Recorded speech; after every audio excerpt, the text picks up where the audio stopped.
Therefore, now there is a standard classification of thyroid disease.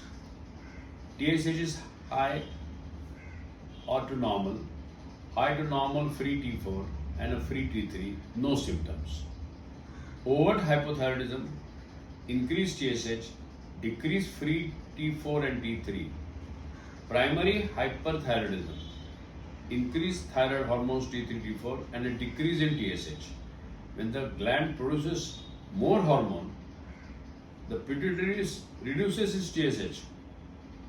That is seen in an overt hyperthyroidism or a primary hyperthyroidism. And there is a condition known as thyroiditis.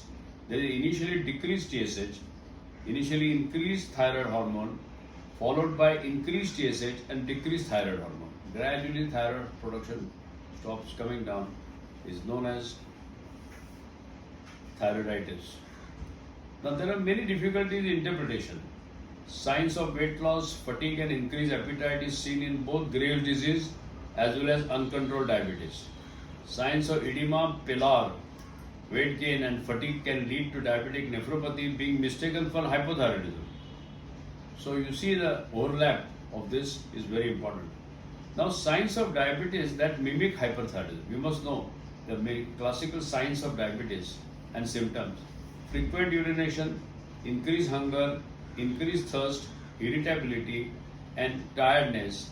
Thyroid dysfunction may affect diabetes by affecting diabetes control and increasing hepatoneogenesis. Thyrotoxicosis may unmask the latent diabetes. If the thyrotoxic itself, diabetes is not unmasked, but because of thyrotoxicity it comes to light. Hypothyroidism also affects lipid by increasing LDL, but while treating and increasing statin, the goal is first treat to hypothyroidism. Before starting statins, you must first treat hypothyroidism. That's a very important thing. Hypothyroidism should not cause hyperglycemia unless related to pituitary dysfunction. If the pituitary dysfunction, then it will lead to hyperglycemia.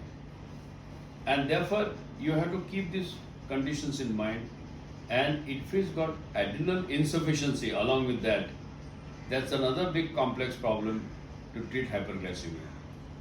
Hypothyroidism and diabetes may have issues where insulin requirement goes up and if not adequately controlled can decompensate and lead to diabetic ketoacidosis, one of the most deadly complications of diabetes. Patients already on treatment or oral hypoglycemic agents may need to increase the dose till thyroid function is stabilized and glucose stabilization occurs. So interplay of this is very important for our diabetes and thyroid disease are autoimmune disorders and coexist in such conditions. If the thyroid is left untreated, many affect diabetes control and need to be treated. Generally, it is seen in type 1 diabetes. Hashimoto's thyroiditis and Graves' disease are autoimmune disease of endocrine gland. 30% of type 1 diabetic females also have thyroid dysfunction and 20% of type 1 diabetic children have thyroid antibodies.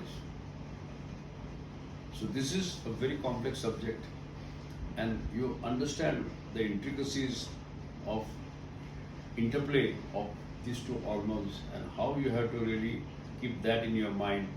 And a clinician treating diabetes should have familiarity with thyroid dysfunction.